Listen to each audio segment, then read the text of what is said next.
The moment I walked through that front door, my daughter-in-law's voice hit me like a wrench to the gut. Her again? I told you I don't want this old man here. My name is Richard Miller. I'm 58 years old, and I've spent the last 30 years building Miller's Auto Repair from nothing but a dream and a $500 loan from my late father. What Ashley didn't know was that every luxury in her perfect little world came from the grease under my fingernails and the signatures on my checks. I stood there holding a plate of my homemade beef jerky, the kind my son Tyler used to beg for when he was 8 years old, helping me fix cars in our old two-car garage behind the house. Back then, he'd sit on a milk crate for hours, asking a million questions about engines and carburetors. The Sunday sun was beating down on their perfect lawn. The same lawn I paid Henderson's landscaping crew $3,200 to install 8 months ago because Ashley said the old grass looked poor. I froze right there in the doorway to their living room, my hands permanently stained with 30 years of motor oil but steady as a rock from years of precision work. Didn't shake even though my heart felt like someone had just kicked it with steel-toed boots. I was exactly 5 minutes early for our family lunch, same as always. My old man taught me that being on time shows respect for other people, and I built my entire business on that principle. Never missed a deadline, never left a customer hanging. For 3 decades, I'd fixed cars for cops, teachers, nurses, construction workers, and regular folks who needed reliable transportation to get to work and feed their families. I wasn't some fancy college graduate with a business degree hanging on the wall, but I knew how to take something broken and make it purr like new. I wasn't the kind of man who sat around the house watching TV all day, waiting for life to pass by. I was the kind who rolled up his sleeves at 6 a.m. and didn't quit until the job was done right. But standing at my son's front door, listening to those words echo in my ears, I suddenly felt smaller than I had in years. Like all those decades of building something from nothing meant absolutely nothing to a 29-year-old woman who'd never changed her own oil or balanced a checkbook. I can't stand him showing up here every week, Tyler. Ashley's voice carried clearly from their pristine living room, sharp enough to cut glass. Always walking in with those greasy hands, judging everything we do, bringing that disgusting dried meat like, I can't cook a proper meal. I want one peaceful Sunday without him breathing down my neck and making me feel uncomfortable in my own home. I waited for my son to speak up, to say something like, "Hey, that's my dad you're talking about. Show some respect." But all I heard was his weak, pleading response. "Keep your voice down, Ashley. Dad's coming any minute. It's just lunch. Try to get through it, okay? We'll figure something out later." That spineless, begging tone from my boy, the same kid who used to stand up straight with pride when I taught him to change brake pads and check transmission fluid, made my blood run cold. I adjusted my clean work shirt, the good navy blue one I kept pressed and saved specifically for family dinners, and took a deep breath. The smell of her expensive French perfume mixed with the bitter taste of complete disrespect in my mouth. Right then and there, I made a decision that would change everything. They wouldn't see me hurt. They wouldn't see me turn around and slink away like some unwanted old dog. I'd walk in there with my head held high and my dignity intact, because this house, though they acted like they owned every brick and shingle, stood on the foundation I built with my life savings and my foolish generosity. I pushed open that heavy oak door and walked in with the same professional smile I used for difficult customers who tried to argue about repair costs. A steel smile that had gotten me through 30 years of running a business. "Afternoon, everyone," I said cheerfully, pretending I hadn't heard a single word of the poison floating in their air-conditioned air. "Hot as blazes out there. But I brought your favorite jerky, Tyler, made it fresh yesterday." The living room looked like something straight out of one of those fancy home magazines my late wife used to flip through at the doctor's office. Ashley stood next to their pristine white leather sofa, face flushed red with embarrassment and anger, arms crossed like she was ready for a fight. When she saw me standing there, her eyes went wide with shock, then immediately narrowed with pure, undiluted hatred. She quickly smoothed down her designer dress, probably cost more than I paid my best mechanic in a week, and forced out the fakest smile I'd seen since the last politician came through town looking for votes. "Oh, Richard," she said, her voice dripping with artificial sweetness that could rot your teeth. "What a lovely surprise. I thought you might be resting today. You looked absolutely exhausted last week when you were here. Tired." "Not a chance, dear," I replied calmly, setting the plate of jerky on their glass dining table that probably cost more than my first car. "At my age, I'll rest when they put me in the ground. Besides, I couldn't let Tyler miss out on his favorite. Been making this recipe since he was knee-high to a grasshopper. Tyler stood there looking pale as sheet metal, avoiding my eyes completely, nervously playing with his car keys like he wanted to escape. He stepped forward awkwardly and gave me a quick pat on the shoulder, about as warm as a handshake from a complete stranger. "Hey, Dad. Thanks for coming over," he mumbled, glancing nervously at his wife, like he needed written permission just to speak to his own father. The tension in that room was thick enough to cut with a socket wrench. We sat down around their expensive mahogany dining table, the kind that seats 8 people but somehow felt cramped with just the 3 of us. Ashley poured ice water into crystal glasses with sharp, deliberate movements, each clink sounding like a small explosion in the silence. I looked around at their decorator-perfect home, taking in the abstract paintings that looked like someone had thrown paint at a canvas, the velvet curtains that probably cost more than most people's monthly rent, and that crystal chandelier hanging overhead like a glittering reminder of money spent. Every single piece of it had been paid for with my hard work and my business profits. When Tyler and Ashley got married 5 years ago, she'd insisted they needed to live in this upscale Meadowbrook neighborhood where the houses started at $500,000 and the homeowners association had rules about what color you could paint your mailbox. Tyler had just started his job as an insurance claims adjuster and couldn't even qualify for a credit card, let alone a mortgage. I was the one who wrote the check for the $80,000 down payment. I was the one who co-signed the loan paperwork when the bank said his income wasn't sufficient. I even opened a company credit card account and added both their names for what I thought would be genuine emergencies only. "So what have you been keeping yourself busy with this week, Richard?" Ashley asked with that practiced smile that never reached her eyes, spearing a piece of the pot roast she'd obviously picked up from the grocery store deli counter. "I imagine sitting around the garage talking shop with your mechanic buddies gets pretty boring when you don't have anything more important to occupy your time." I recognized the calculated insult immediately. She knew perfectly well I still ran the busiest automotive repair shop in a 3-town radius, employed 6 full-time mechanics plus 2 part-time guys, and had just landed the contract to service the entire municipal bus fleet. But she wanted me to feel useless, irrelevant, like some retired old-timer with nothing better to do than bother young people. "Actually, Ashley," I said calmly, carefully wiping my mouth with the cloth napkin, "I spent most of this week reviewing financial reports and expense statements. Numbers have a funny way of telling the truth when people won't." Ashley let out one of her sharp, dismissive laughs that sounded like breaking glass. "Oh, you should really learn to relax and let us live our own lives without constantly hovering. You act like you still have some kind of control over us just because." "Well, you know, because what exactly?" I asked quietly, meeting her hostile stare directly.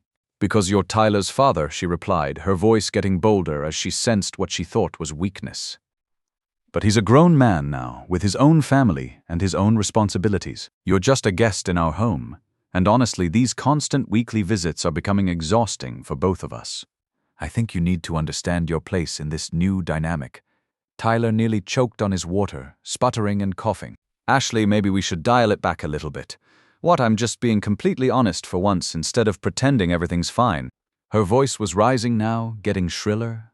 "I'm tired of walking on eggshells every Sunday. Your father acts like he owns this place, brings food like I'm incapable of cooking a decent meal. Judges every single thing we do or buy. I need space to breathe." He needs to learn that his opinion doesn't matter anymore. The ugly truth hung there in the air between us, raw and venomous. This wasn't just about disliking me personally. She actively resented me as an obstacle to her carefully constructed kingdom of luxury and entitlement. She hated that I knew the mathematical reality that Tyler's $52,000 annual salary couldn't possibly support their $6,000 monthly lifestyle without my constant financial backing. I kept eating mechanically, though the pot roast now tasted like cardboard mixed with betrayal. "You know what, Ashley?" I said softly, my voice unnaturally calm and controlled. "You're absolutely right about everything. Maybe I have been overstepping boundaries. You two clearly need complete independence." Ashley's eyes immediately lit up with triumph, thinking she'd finally won this war of attrition. "Exactly," she said, her tone suddenly becoming sweet as poisoned honey. "It's not that we don't love and appreciate you, Richard. It's just that young married couples need privacy and space to build their own lives together. You've had your time to live. Now you need to let us have ours without interference." "Yeah, Dad," Tyler added weakly, still refusing to make eye contact with me. "Maybe we could start meeting once a month at a restaurant downtown or something like that instead. That single sentence cut through whatever remained of my patience and goodwill. My own son was essentially evicting me from the house I'd purchased, just to appease the woman who treated him like a personal ATM machine. I smiled politely and excused myself to use their guest bathroom. Walking down the hallway lined with framed photographs from their European honeymoon and their anniversary trip to Hawaii, all paid for with the emergency credit card, I locked the bathroom door behind me and stared at my reflection in their gilt-framed mirror. The face looking back at me had lines carved by decades of honest work. Gray hair that I kept neat and trimmed, but the eyes still held the same determination that had carried me through my first business loan rejection 30 years ago when everyone said I was crazy to think I could make it on my own. I pulled out my smartphone and opened the mobile banking application, navigating directly to the credit card management section. There it was, clear as daylight, the supplemental card registered in Ashley Marie Miller's name. The spending history was absolutely staggering. Designer clothes, luxury spa treatments, expensive restaurants, jewelry, weekend getaways. All of it charged automatically to my business account, paid monthly from my profits and retirement savings. I'd been letting it slide for years, telling myself I was helping my son's marriage succeed, afraid of being labeled as cheap or controlling, desperately hoping they'd eventually mature and start contributing financially. But hearing those words, "I don't want this old man here," changed something fundamental inside my chest. I scrolled through the most recent transactions. 0.4800 at some high-end salon yesterday for what looked like a full day of treatments. A cold smile slowly spread across my weathered face. My heartbeat steadied like an engine finding its perfect rhythm. The hurt and humiliation were gone, replaced by the kind of crystal-clear thinking that had helped me build a successful business from scratch. When something breaks in your life, you have two choices. You can either fix it or you can scrap it entirely. I wasn't ready to be scrapped, but I also wasn't stupid enough to act on pure emotion. It was Sunday afternoon, banks were closed, and I'd learned long ago that the best revenge is served with surgical precision, not sloppy anger. I needed to think this through like the strategic businessman I'd always been. I didn't cancel anything right there in their bathroom. Instead, I washed my hands with their expensive lavender soap, straightened my shirt collar, and walked back to finish lunch with the kind of calm that comes right before a storm. Ashley and Tyler stopped their whispered conversation the moment they saw me return. They both looked relieved, probably thinking they'd successfully put the old man in his place without any real consequences. "That jerky really is delicious, Dad," Tyler said awkwardly, trying to fill the uncomfortable silence. "You'll have to give me the recipe sometime." "I'm glad you still enjoy it, son," I replied quietly, maybe too quietly. "You know what, Ashley? I was just thinking while I was washing up, and you're absolutely correct about everything. You both should be living completely independent lives on your own dime. I'm going to step back entirely and focus on reorganizing my own financial situation. Maybe it's time this old man learned his proper place." "That sounds absolutely perfect," Ashley said enthusiastically, completely missing the significance of the phrase "on your own dime" in her excitement over what she thought was total victory. We finished the meal in relative silence after that. I even helped clear the dishes, though Ashley mentioned their cleaning service would handle the real work on Monday morning. The same cleaning service that automatically charged $320 every 2 weeks to my business account. I said my goodbyes at their front door as the late afternoon sun painted long shadows across their perfectly manicured lawn. Looking at the entire property with fresh eyes, I found myself automatically calculating its current market value, property tax obligations, and maintenance costs like I was conducting a business appraisal. "See you soon, I'm sure," I said pleasantly.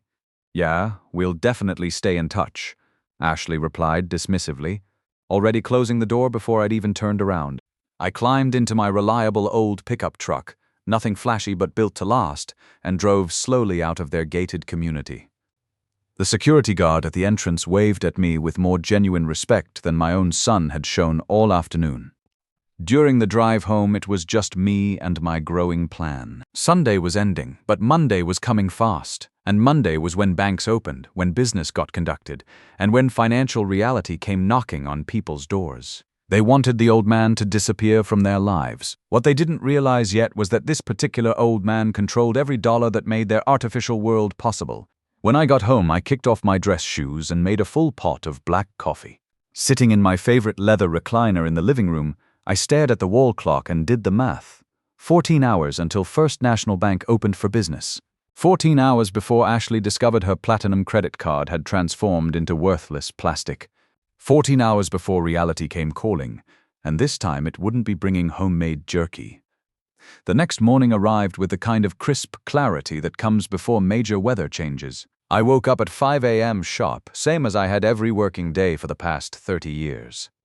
My internal clock didn't recognize weekends, didn't understand retirement, and absolutely refused to tolerate disrespect from entitled young people. While the rest of town still slept, I brewed my morning coffee strong and bitter, exactly like the medicine I was about to administer. I walked into my home office, the small room that Tyler used to call Dad's mission control center back when he still thought his old man was worth respecting.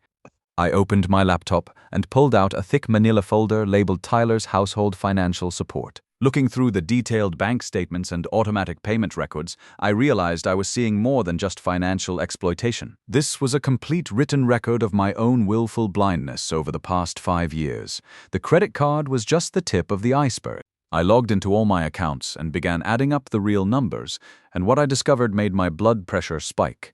Their health insurance premiums, $480 monthly, automatically debited from my business account.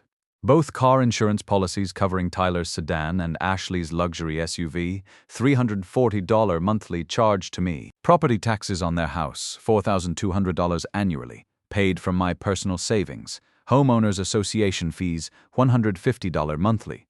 The lawn service, $320 as in every 2 weeks. Pool maintenance, $118 monthly. Even the salary for that friendly security guard who waved at them every morning, indirectly funded through the HOA fees I was covering. My spine went cold as I calculated the total. Over the past 5 years, I had quietly transferred over $180,000 of my hard-earned money to subsidize their lifestyle. Ashley wasn't just living in a house she couldn't afford. She was living an entire existence that was financially impossible without my constant support. I pulled up her recent credit card charges on my computer screen. The numbers were staggering: $3,200 at Nordstrom, for what appeared to be a single shopping spree, $100 at some fancy steakhouse for what looked like a dinner for 4 people, $6,500 for a weekend spa retreat that happened the same week she told Tyler she was too exhausted to call and check on me. But the real treasure was hidden in my fireproof safe, tucked behind a framed photograph of my late wife. I spun the combination lock, our wedding anniversary date, and heard the familiar click. Inside was a navy blue legal folder marked Real Estate Contract 45890B. I remembered signing those papers at the law firm downtown. Tyler had been so excited about finally getting his dream house that he'd barely glanced at the fine print. Following my attorney's careful advice, I had structured the purchase in a very specific way. The deed remained entirely in my name. Tyler and Ashley only held what amounted to a renewable lease agreement with annual terms.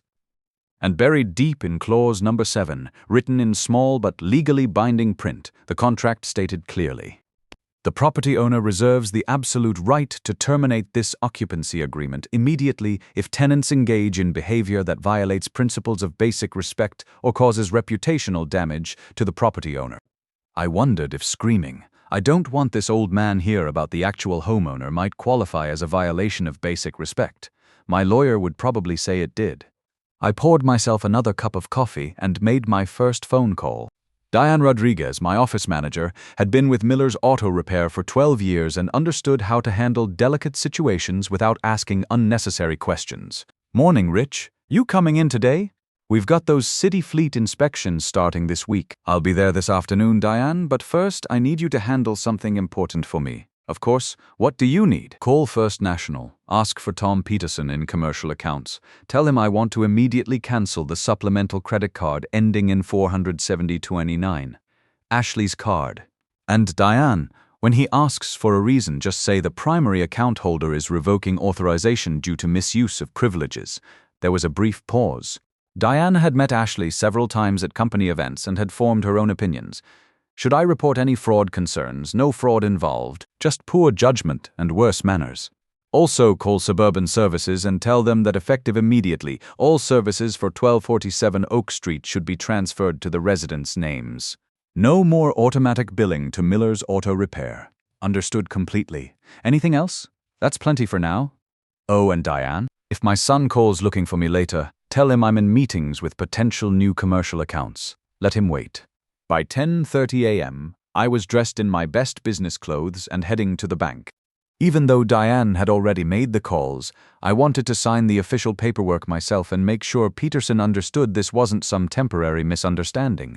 The cool air conditioning hit me as I walked through the bank's marble lobby. Peterson stood up immediately when he saw me approach his office. "Rich, good morning. Your office manager called earlier. We've processed the credit card cancellation.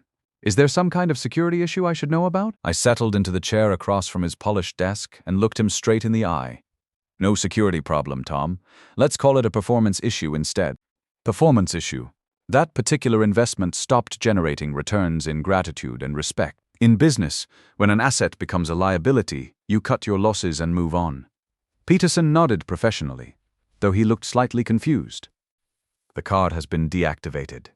Any other account changes you'd like to make today?" "Absolutely." I pulled out my handwritten list. "I want to review every single automatic payment, standing transfer and recurring charge. Time to clean house and make sure my money is only covering my actual responsibilities." We spent over an hour going through everything systematically. Insurance policies, service contracts, subscription payments. Each cancellation felt like cutting another chain that had been weighing me down for years. Walking out of that bank, my phone immediately started buzzing with notifications. Transaction declined at Starbucks Coffee. Reason: card deactivated. I couldn't help but smile as I imagined Ashley standing at that counter, fumbling through her designer purse, while other customers waited impatiently behind her. The phone calls started around lunchtime. First Tyler, then Ashley, then Tyler again. I let them all go straight to voicemail while I focused on actually running my business for the first time in months without worrying about family drama. When Tyler finally showed up at my shop that afternoon, he looked like he'd aged 5 years in 5 hours. His tie was crooked, his hair was a mess, and there were sweat stains on his shirt collar. "Dad, we need to talk right now." "Afternoon, son." "You look like you've had a rough day. Coffee?" "No. I don't want coffee. I want to know why Ashley's card got declined everywhere she went today. She's at home crying, convinced you're having some kind of breakdown." I leaned back in my desk chair, completely calm. "No breakdown here, Tyler. Just business decisions. Ashley said she wanted independence, so I'm giving her exactly what she asked for." "This is crazy, Dad. You can't just cut us off without any warning." "Actually, I can. And I did. That credit card was supposed to be for genuine emergencies only, not daily luxury spending. Your wife managed to charge $47,000 to my business account in the past 8 months alone." Tyler's face went white. "I had no idea it was that much." "Of course you didn't. You never looked at the bills because you never had to pay them." "Well, congratulations, son. You're about to learn what financial responsibility actually feels like." Over the following weeks, I systematically removed every bit of support I'd been providing. The cleaning service, the landscaping, the premium cable package, the gym memberships, all of it transferred to their names or simply cancelled. The house situation took a bit longer to resolve. When I presented them with the lease modification requiring market rate rent of $4,200 monthly, Tyler finally understood the reality of their situation. They couldn't afford to stay and they couldn't afford to leave. But something interesting happened during those difficult months. Tyler started working overtime, picking up weekend shifts, actually trying to earn enough to support his family. Ashley got a job at a hair salon, working long hours and dealing with demanding customers who treated her exactly the way she'd been treating me. 6 months later, when they invited me to dinner at their small apartment across town, I saw something I'd never seen before in their relationship. They were actually working together, sharing responsibilities, supporting each other through genuine hardship instead of manufactured drama. Ashley served me a simple meatloaf dinner she'd cooked herself, and when she thanked me for teaching her what real work felt like, I knew the lesson had finally taken hold. "I understand now what you did for us," she said quietly. "It wasn't cruelty. It was the kindest thing anyone had ever done, even though it felt terrible at the time." Tyler nodded, looking more mature than I'd seen him since he was a teenager. "I'm sorry it took me so long to grow up, Dad, but I'm grateful you didn't give up on me." That night, driving home from their modest apartment, I realized something important. Love isn't always about giving people what they want. Sometimes it's about giving them what they need, even when it hurts everyone involved. Sometimes the greatest gift you can give someone is the opportunity to discover their own strength. And sometimes that means stepping back and letting them fall, so they can learn how to stand up on their own. You know, friend, I've been thinking about fathers and sons and what we owe each other in this life.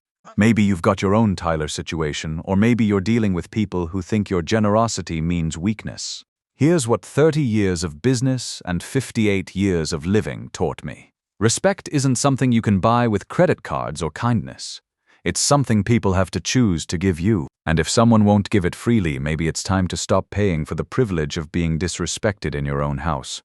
What do you think? Have you ever had to teach someone the hard way that your love isn't unlimited, and your wallet isn't either?